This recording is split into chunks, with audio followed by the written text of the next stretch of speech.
They said Sierra Donnelly would die alone. A 58-year-old widow rattling around a giant ranch with secrets buried deeper than gold. The folks in Cedar Ridge, they had it all figured out. She was stubborn as a mule, twice as prideful, and she'd work herself into the grave on that 3,000-acre spread she called home.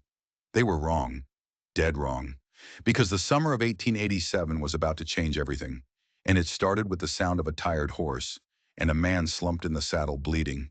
Sierra owned the Double D Ranch, prime Montana land that stretched from the river to the mountains. Her cattle were the best in the territory.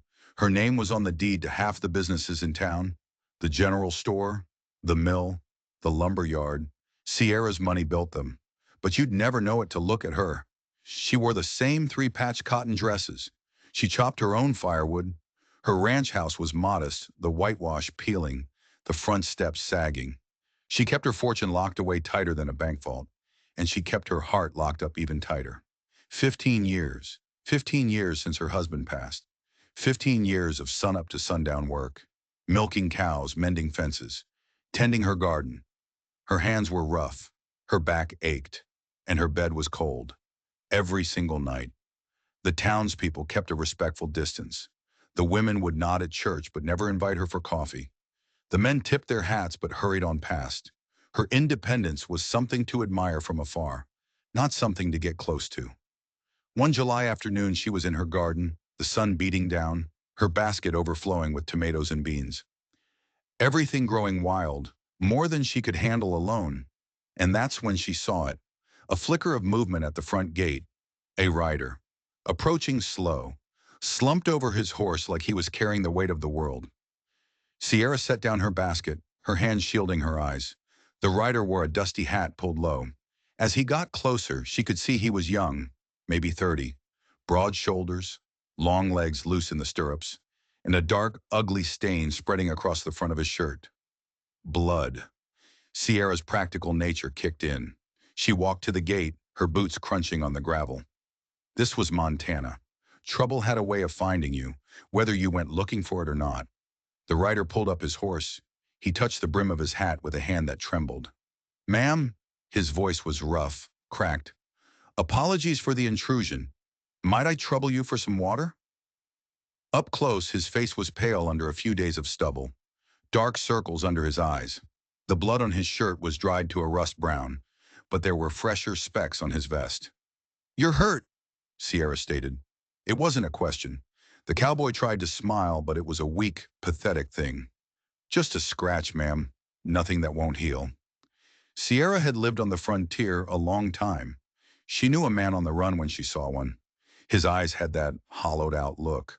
The look of a man who'd seen violence up close and couldn't shake the picture from his mind. "What's your name?" she asked, her voice steady. "Blake, ma'am. Blake Harrington."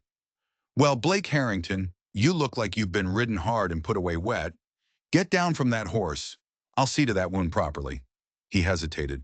"I don't want to impose, just some water, and I'll be on my way." "Nonsense." Sierra swung the gate open. Her voice left no room for argument. "I've got hot stew on the stove and clean bandages in the house. Your horse needs rest and grain, and you look like you need both even more." Blake slowly dismounted. His legs were unsteady. He swayed, and Sierra shot out an arm, grabbing his elbow to steady him. Her touch was firm, authoritative, the same way she handled a skittish horse. As she helped him toward the house, she caught a smell clinging to his clothes. Not just dust and sweat, gunpowder and fear. Whatever happened to this young man, it had shaken him right down to his soul. She guided him into her kitchen. The lamplight cast warm shadows. The air smelled of beef stew. She pointed to a chair at her table. "Sit. Let me see that wound." Blake lowered himself carefully. Sierra lit another lamp and fetched her medical supplies. She'd tended enough injured animals and ranch hands to know what she was doing. "This might sting," she warned, cleaning the blood away. The wound was a deep graze along his ribs. A bullet. It had come too close. Way too close. She worked with steady hands, cleaning, disinfecting. Blake sat silent, his body tense as a wire. "Been in a gunfight?" she asked, her voice quiet. He nodded, not looking at her. "First one. Hope it's my last." Most men who survive their first say the same thing, Sierra said, applying a clean bandage. Some of them even mean it. I mean it, Blake's voice was raw. Killing a man, it changes you. Sierra finished wrapping the bandage. The wound would heal. The one in his spirit, that was a different story. You killed someone, she said. It wasn't an accusation. It was a fact. His jaw tightened. Man drew on me. Outside a saloon in Billings. Accused me of cheating at cards. He finally looked at her, and his eyes were haunted. I wasn't, but he wouldn't listen. Now he's dead and I'm alive, and I can't figure out which one of us is the lucky one. Sierra poured 2 cups of strong, bitter coffee. She set one in front of him. First man I ever shot was a rustler, she said, her voice even. Caught him trying to steal my cattle. Put a bullet in his leg. He lived, but I remember shaking for hours after. Blake looked up, surprised. You shot a man? This is Montana territory, young man. A woman alone learns to protect what's hers. She took a sip of her coffee. The shaking stops. Eventually. The remembering, that takes longer. They sat in silence for a moment. The warmth of the coffee seemed to loosen some of the tension in his shoulders. Where were you headed? She asked. Nowhere, just away. Running won't change what happened. Maybe not, he said, his voice grim. But staying would have meant more trouble. The dead man, he had friends. Sierra nodded. She knew the code of the West. Sometimes a man's only choice was to ride and never look back. You can stay the night, she offered. Rest up. I appreciate it, ma'am, but I don't want to bring trouble to your door. I can handle trouble, Sierra said, and the quiet confidence in her voice made it true. Besides, you're in no shape to ride. Blake looked at her then. Really looked at her. Her strong features, her intelligent gray eyes, the lines etched by years of sun and solitude. Why are you helping me? He asked. It was a complicated question. His presence, a man's presence, filled a silence in her house that had been screaming for 15 years. Because you need help, she said simply, and I have plenty of room. He nodded slowly. I'm grateful, Mrs. Donnelly. Sierra, just Sierra. Well, Sierra, I'll work to earn my keep. I'm handy with horses and cattle. I can fix most anything. A smile touched Sierra's lips, the first real one in weeks. I might take you up on that. This old place has been falling apart faster than I can keep up. As if on cue, a loose shutter banged against the side of the house. The sound was like a gunshot. Blake flinched, his hand instinctively dropping to his gun belt. Just the wind, Sierra said gently. Storm's coming. He relaxed, but Sierra saw it. The man was wound tight, jumpy. He was expecting trouble around every corner, and she had a sinking feeling he was right to. The rain started that night and didn't stop for 3 days. 3 days that kept Blake Harrington at the Double D Ranch. And Sierra, to her own surprise, was grateful for every single muddy, storm-soaked hour. They fell into a rhythm. It was easy, natural. He'd wake before dawn, milk the cows, and start on the endless list of repairs the ranch needed. He worked with a quiet competence that spoke of years of hard labor. Sierra would cook, real meals, for 2 people. She found herself humming in the kitchen, a thing she hadn't done in years. They worked side by side at the wash basin after meals, their hands brushing occasionally. Each accidental touch sent a jolt through Sierra, a warmth she'd thought was long dead. One afternoon, the rain lessened to a drizzle. They saddled up to check the cattle. Blake sat his horse with an easy grace. He moved like he was born in the saddle. Fine-looking animals, he said, his eyes scanning her herd. Quality stock. Someone who didn't know better might think you were just scraping by, living how you do. But you're livestock. It tells a different story. A flicker of panic went through Sierra. He was observant. Too observant. She was used to people seeing the peeling paint and the patched dress, not the quality of her breeding lines. I get by, she said carefully. He looked at her, his dark eyes seeming to see right through her. I think you do a good deal more than get by, Sierra Donnelly. Back in the barn, surrounded by the smell of hay and leather, the air grew thick. The polite distance between them was gone. "Blake," she started, not knowing what she was going to say. He turned to face her. "Sierra, I've been riding alone for so long. I'd forgotten what it felt like to be welcome somewhere, to feel like I belonged." He was standing so close now. She was aware of his height, the breadth of his shoulders, and the way he was looking at her. Not with polite respect anymore. It was something warmer, something more dangerous. "You do belong here," she whispered, "for as long as you want to stay." He took a step closer. His voice was low. "Sierra, I'm 30 years old, and you're a beautiful woman. I'd be lying if I said I hadn't noticed." Her breath caught in her throat. Beautiful. When was the last time anyone had called her beautiful? "I'm old enough to be your mother," she said, but her voice was weak. He smiled, a real smile that finally reached his haunted eyes. "My mother was never half as interesting as you are." He reached out, his fingers tracing her cheek. His touch was warm, slightly rough. She closed her eyes and leaned into it, starved for a gentle touch. "Sierra," he murmured. She opened her eyes. He was leaning in. His intention was clear. Her mind screamed warnings. This was a mistake. A young drifter. A man running from a killing. He'd be gone as soon as the roads cleared, and she'd be left with nothing but regret. But her body wasn't listening. Her body remembered what it was to be desired. A fire she thought had turned to ash 15 years ago suddenly roared back to life. "Blake," she whispered, and rose on her toes to meet his kiss. His lips were soft, tentative at first. Then as she responded, the kiss deepened. His arms wrapped around her, pulling her tight against him. 15 years of loneliness melted away in an instant. When they finally pulled apart, they were both breathing hard. He rested his forehead against hers. "I should apologize," he said, his voice husky. "Don't you dare," she breathed. "Don't you dare apologize for making me feel alive again." He smiled. "In that case, I'm not sorry at all." They stood there in the quiet barn, holding each other, the rain drumming a gentle rhythm on the roof. Sierra felt reckless and terrified, and more herself than she had in a decade and a half. She had no business getting involved with a man like Blake Harrington, but as his arms tightened around her, she couldn't bring herself to care. For the first time in 15 years, she felt like a woman, not just a widow. That night, after a dinner where the unspoken tension was so thick you could cut it with a knife, Blake made his move. "Sierra," he said, pushing his plate back, "I want to stay, not just until the roads are clear. I want to work for you, as a hired hand."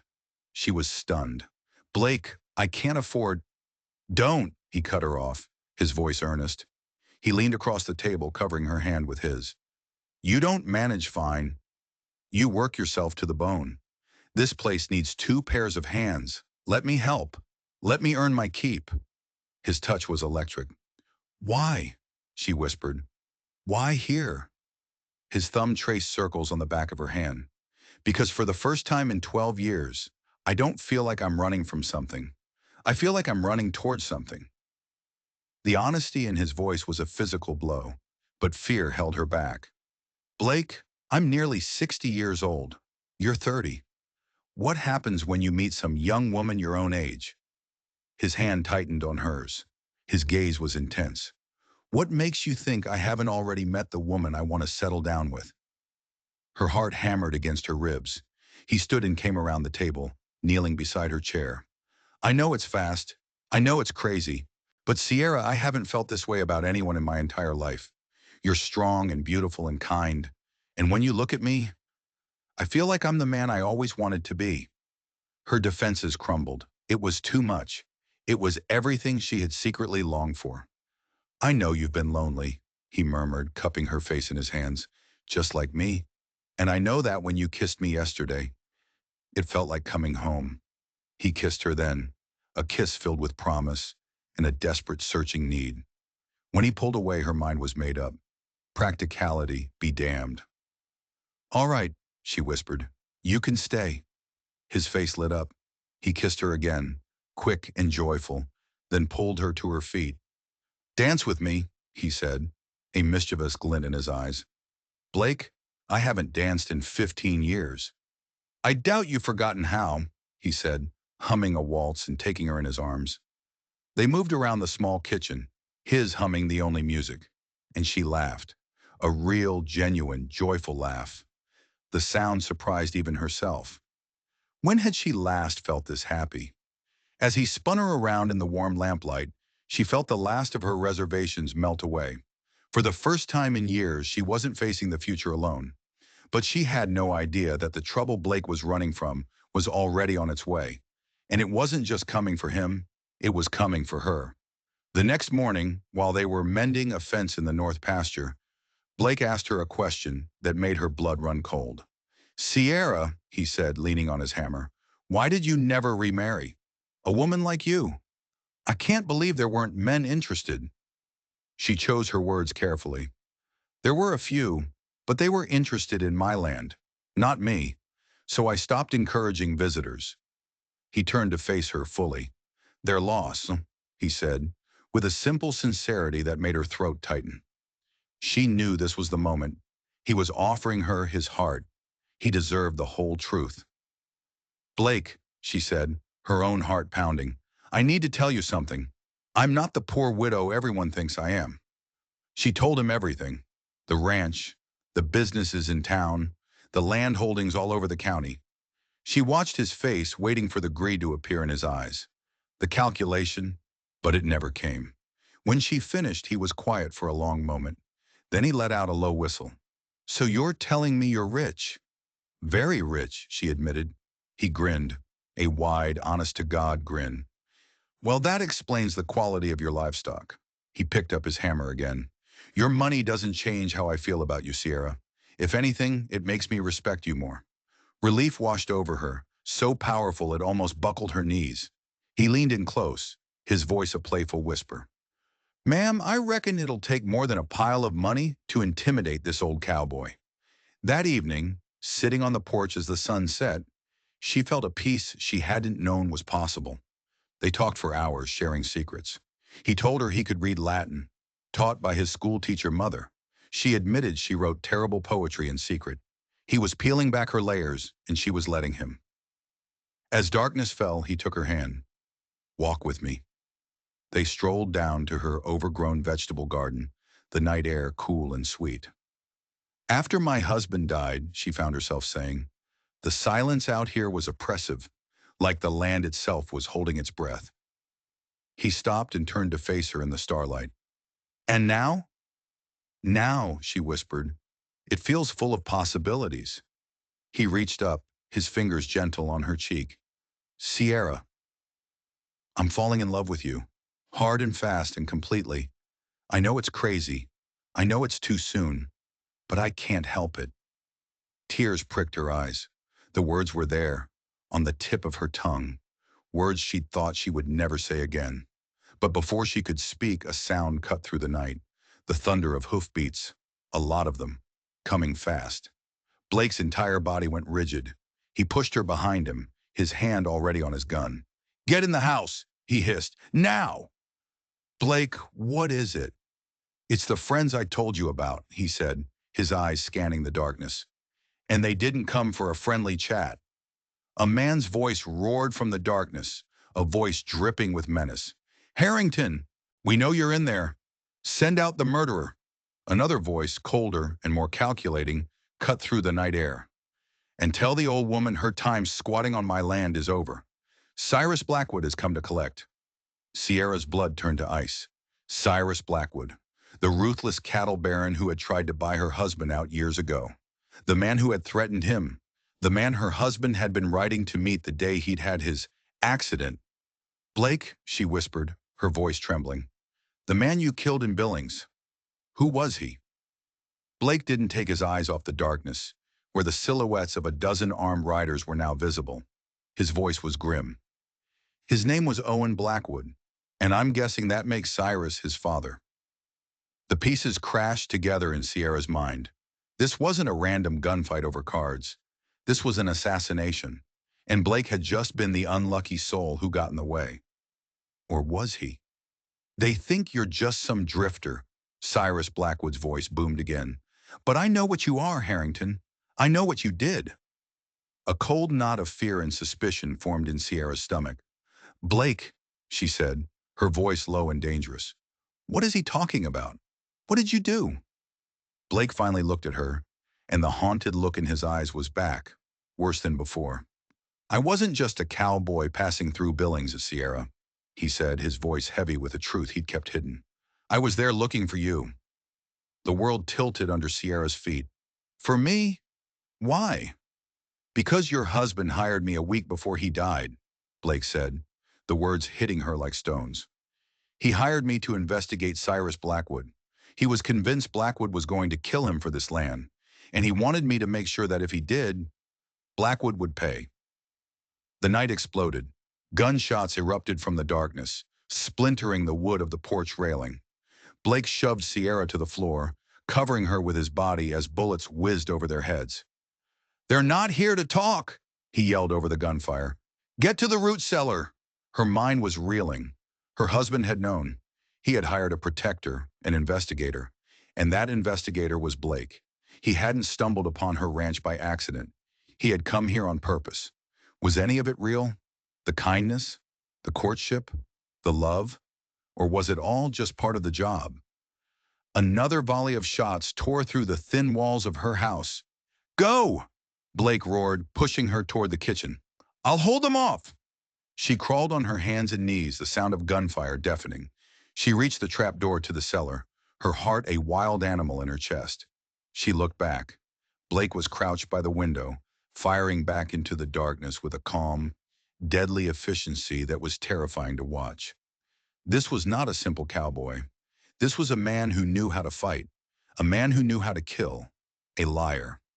She scrambled down the ladder into the damp, earthy dark of the cellar and pulled the heavy door shut just as the front door of the house splintered open with the kick of a heavy boot. Heavy footsteps pounded on the floorboards above her, shouts, the crash of furniture, and then a sudden, sickening silence. Sierra crouched in the darkness, every muscle screaming. The silence was worse than the shooting. It stretched on for an eternity. What was happening up there? Where was Blake? Then she heard a voice directly above the cellar door. Cyrus Blackwood's voice, cold and victorious. "Find the old woman," he sneered. "She's got to be here somewhere. This house isn't that big. And Harrington. Make sure he's dead." A wave of nausea washed over her. Dead. They were going to kill him. If they hadn't already. She had to do something. She couldn't just hide down here and wait to be found. She was Sierra Donnelly. She didn't hide. Her eyes adjusted to the gloom. She saw the familiar shapes of shelves lined with preserves, sacks of potatoes. And in the corner, propped against the stone wall, something her husband had insisted they keep down here for emergencies. A double-barreled shotgun and a box of shells. Her hands were shaking as she picked it up. It was heavy, solid. The cold steel was a comfort. Above, the floorboards creaked. Someone was walking toward the cellar door. Sierra took a deep breath, the smell of damp earth filling her lungs. She checked the gun. Loaded. Ready. The heavy bolt on the cellar door scraped open. Light flooded the cellar, silhouetting a large man peering down. He had a pistol in his hand. "Well, well," the man grunted. "Look what we have here." He started down the ladder. Sierra raised the shotgun. The man's eyes widened in surprise. He hadn't expected the old widow to be armed. He made a fatal mistake. He hesitated. Sierra didn't. She pulled the trigger. The roar of the shotgun in the confined space was deafening. The man screamed and tumbled backward off the ladder, landing in a heap on the kitchen floor. Sierra didn't wait to see the result. She scrambled up the ladder, the hot barrel of the shotgun in her hand. The kitchen was a wreck. Her table was overturned, her dishes smashed. The man she had shot lay unmoving by the cellar door. Another of Blackwood's men stood by the back door, his mouth hanging open in shock. He raised his pistol. Sierra was faster. She swung the heavy shotgun like a club, catching him square in the jaw. He went down with a sickening crunch. She stood there, breathing heavily, her heart pounding a frantic rhythm against her ribs. Two down. How many more? Where was Blackwood? Where was Blake? She crept through the trashed remains of her home, The parlor was destroyed. Her mother's china cabinet was in splinters, and there, lying in the middle of the floor, was Blake. He was face down in a pool of blood. A pistol lay a few inches from his outstretched hand. He wasn't moving. A sound, a guttural cry of pure agony was ripped from Sierra's throat. She stumbled forward, falling to her knees beside him. "Blake," she whispered, her hand hovering over his back, afraid to touch him, afraid to confirm what she already knew. "Touching, really?" a voice drawled from the doorway.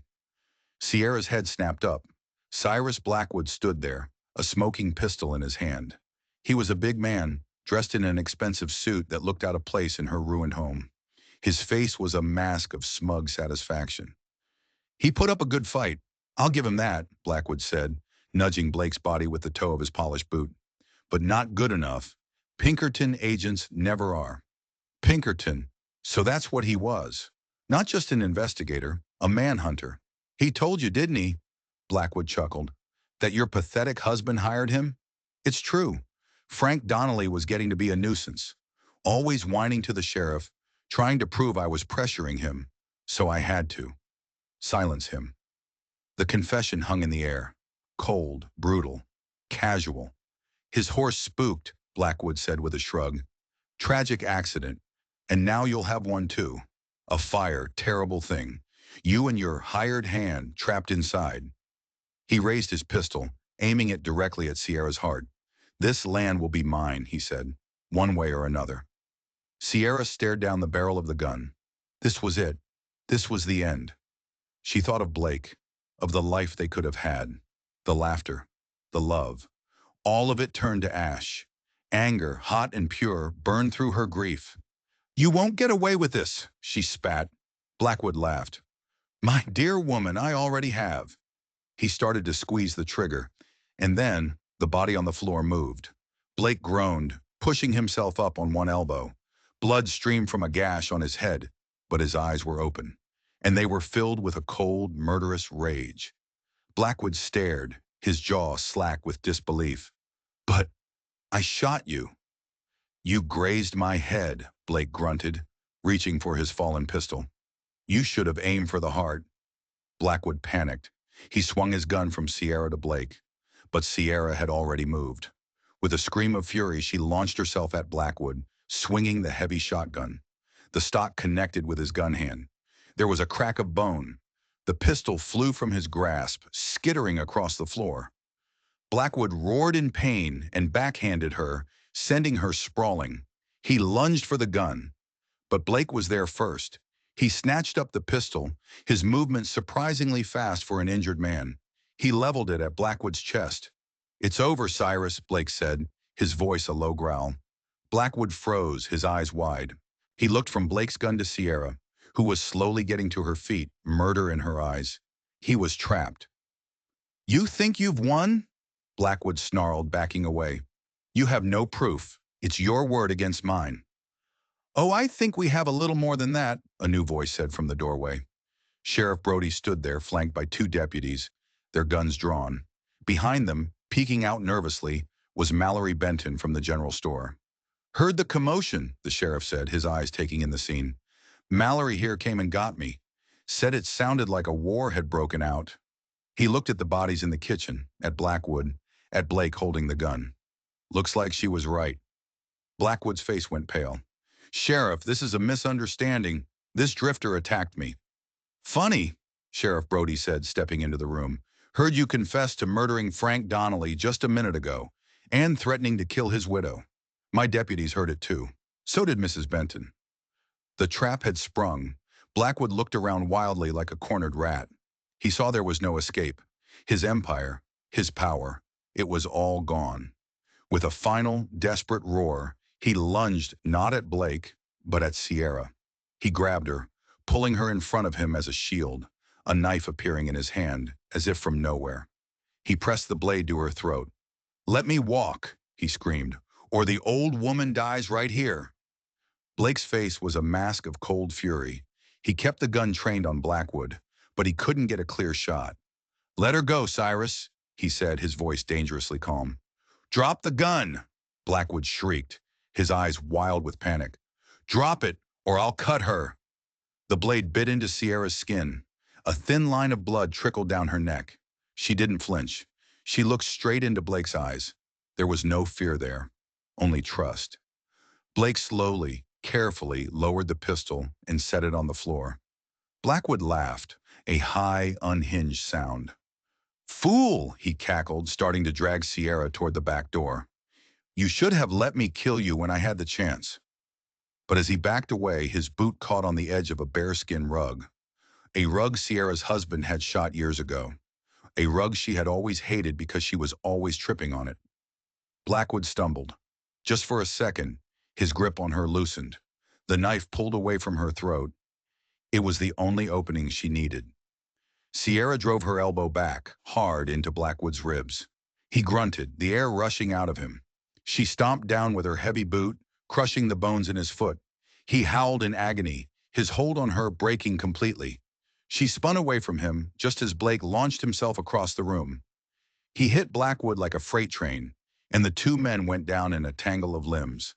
The sheriff and his deputies swarmed in, pulling Blake off the now sobbing, broken cattle baron. It was over. Sierra stood in the middle of her ruined parlor, her body shaking with adrenaline. Blake rushed to her side, his hands gently framing her face, his eyes searching hers. "Are you okay? Did he hurt you?" "I'm fine," she whispered, her hand going to the small cut on her neck. She looked at him, at the blood matting his hair, the fierce protectiveness in his eyes. "You lied to me," she said, her voice flat. Pain flashed across his face. "Sierra, I had to. It was part of the job. Your husband made me promise. If anything happened to him, I was to watch over you, but not to let you know. He didn't want you to live in fear. So you just happened to get in a gunfight with his killer son and stumble to my doorstep bleeding?" He looked ashamed. "That part was an accident. I was in Billings tracking Owen Blackwood, trying to link him to his father's business. He made me at the saloon. I had no choice. Riding here was a desperate move, but it was the only one I had." She wanted to be angry. She wanted to rage at him for the deception. But looking at him now, battered and bleeding for her, for the memory of her husband, she couldn't find the anger. All she could find was the terrifying, overwhelming love she felt for him. "A Pinkerton agent," she said, a small smile playing on her lips. "I should have known you were too good to be true. Sierra, everything I said to you, everything I felt, that was real," he said, his voice thick with emotion. "The job got me here. But you made me want to stay." The sheriff cleared his throat. "Ma'am, we'll get this trash cleaned up for you. Cyrus Blackwood is going to hang for Frank's murder and for everything else." As the deputies dragged Blackwood and his men away, Sierra and Blake stood alone in the wreckage. He gently touched the cut on her neck. "He hurt you." "It's just a scratch," she said, echoing his words from the first night they met. He pulled her into his arms, holding her tight, as if he'd never let go. She buried her face in his chest, inhaling the familiar scent of him, now mixed with gunpowder and blood. "Sierra Donnelly," he murmured into her hair. "You are, without a doubt, the most terrifying and magnificent woman I have ever met." "Good," she said, her voice muffled by his shirt. "Don't you forget it." He was right. Everything that had happened between them, the lies and the secrets, it was all real. It was complicated and messy, but it was theirs. 2 weeks later, the house was repaired. The townspeople who had once kept their distance now treated Sierra like a hero. They brought pies and casseroles, offered to help with chores, and stopped to chat whenever she rode into town. Surviving a siege and taking down a murderous cattle baron had a way of making you popular. Blake's head wound had healed, leaving a faint scar at his hairline that Sierra found herself tracing with her fingers when she thought he wasn't looking. He hadn't left. He hadn't even talked about leaving. He had simply stayed, slipping back into the easy rhythm of their life together, as if the shootout had been nothing more than a bad dream. But there was an unspoken question hanging between them, a question of what came next. One evening, he found her in the barn, brushing down her mare. "Sierra," he said, his voice serious, "my work here is done. I should report back to the Pinkerton agency." Her heart sank. This was it. He was leaving. I see, she said, keeping her voice carefully neutral, turning back to the horse. But I'm not going to, he continued, and she froze. She turned to face him. He was standing close, his expression earnest. I'm resigning, he said. I've been a drifter my whole life, Sierra. First as a cowboy, then as an agent. Never staying in one place for long. But this feels like home. He took her hand. You feel like home, Blake. Sierra Donnelly, I am deeply and irrevocably in love with you. I know I'm not what you probably had in mind. I'm younger than you. I have nothing to my name but the clothes on my back and a reputation for trouble. He took a deep breath. But if you'll have me, I want to spend the rest of my life right here, with you. Tears welled in her eyes. Are you, are you asking me to marry you, Blake Harrington? He broke into a wide grin. Yes, ma'am, I surely am. She threw her arms around his neck. Yes, she cried, laughing through her tears. Yes, you impossible man, I'll marry you. He whooped and swung her around, their laughter echoing in the quiet barn. It seemed like the perfect ending, a story of justice, revenge, and unexpected love. But there was one more secret left to uncover, a secret Blake himself didn't even know he was keeping. A few days before the wedding, Blake was cleaning out an old storage room. He moved a stack of old flour sacks and his hand hit something solid, a leather satchel tucked away in the dark. He brought it into the kitchen where Sierra was baking. Found this, he said, setting it on the table. Must have been your husband's. Sierra's stomach plummeted. It wasn't her husband's. It was hers. The satchel where she kept the proof of her fortune. The deeds, the bank documents, the gold. Sierra, Blake said, his voice suddenly tight. He had opened it. He was staring at the contents, his face pale. Just how rich are you? She sank into a chair. Very rich, she whispered. He pulled out a stack of papers. According to this, you own everything. The store, the mill, the bank. His voice was flat, devoid of emotion. You don't just have money, Sierra. You have empire money. The kind of money that buys and sells towns. Blake, let me explain. Deceived me, Sierra? He said, his voice cracking. He ran a hand through his hair. When you said you were rich, I thought you meant you were comfortable. This, he gestured at the satchel. This changes everything. How? She cried. I'm still the same person. Are you? He shot back, his eyes filled with a look of betrayal that cut her to the core. The woman I fell in love with works hard and lives simply. This woman, he pointed at the documents. This woman could buy and sell me 100 times over. What must you think of me? A 30-year-old drifter with nothing to his name, proposing to one of the richest women in the territory. The pain in his voice was unbearable. I have to go, he said, grabbing his hat. I need to think. I need to figure out if any of this was real. The door slammed behind him. Sierra was left alone, the leather satchel sitting on her table like a curse. 3 days he was gone. 3 days of agonizing silence. She found him in the saloon in town, unshaven and hollow-eyed. I'm not your fiancé, he slurred when she sat down. A man doesn't marry a woman who could support him for the rest of his life without noticing. Blake Harrington, she said, her voice fierce. I hid my money because every man who ever came calling only saw dollar signs. You were the first one who ever saw me. How do you know that? He challenged. How do you know I'm not just a better actor? Because, she said softly, a fortune hunter would be planning how to spend my money. You're sitting here breaking both our hearts because you're too proud to accept it. I can't be the man in this relationship when you have more power than I'll ever have. He slammed his glass on the table.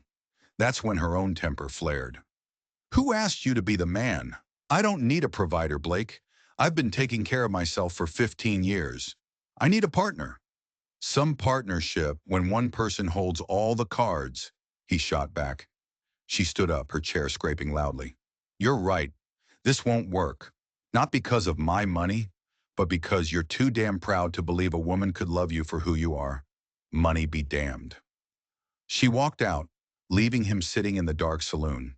She rode home, her heart shattered. She had fought off a dozen armed men, but she was going to lose the love of her life to a case of wounded pride. But as she rode, determination replaced her grief. She marched into her house, pulled out a sheet of paper, and wrote him a letter. She poured her heart out, telling him that love was the only card that mattered, and they both held that one equally. She gave the letter to Mallory Benton and told her to make sure Blake got it. That evening, as the sun set, she heard hoofbeats. It was Blake. He was riding up the path, her letter clutched in his hand. He knocked on her door like a stranger. When she let him in, he stood in her parlor, his face a mess of conflict. "I've been poor my whole life, Sierra," he said, his voice raw. "The kind of poor that grinds you down to nothing.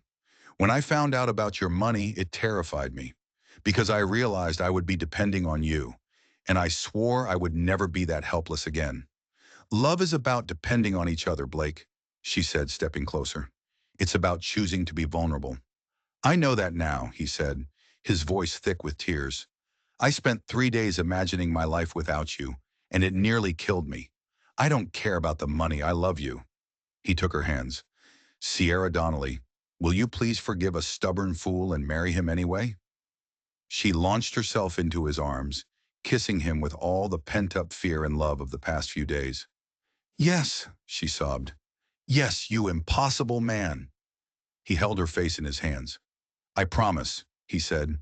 "No more secrets." He paused, a sheepish grin spreading across his face. "And speaking of secrets, I'm not exactly poor either." She stared at him. "What?" "I have a trust fund," he admitted, "from my grandmother, a substantial one. I was just too proud to ever claim it." Sierra stared at him for a full 10 seconds. Then she burst out laughing, a loud, hysterical, joyous laugh. "Are you telling me," she gasped, "that we're both rich people who've been pretending to be poor?" He grinned. "Looks that way." "We," she said, wiping tears of laughter from her eyes, "are the finest, most ridiculous pair in all of Montana." "Impossibly yours," he said, and pulled her in for another kiss. Their wedding took place on a crisp October morning. The whole town came.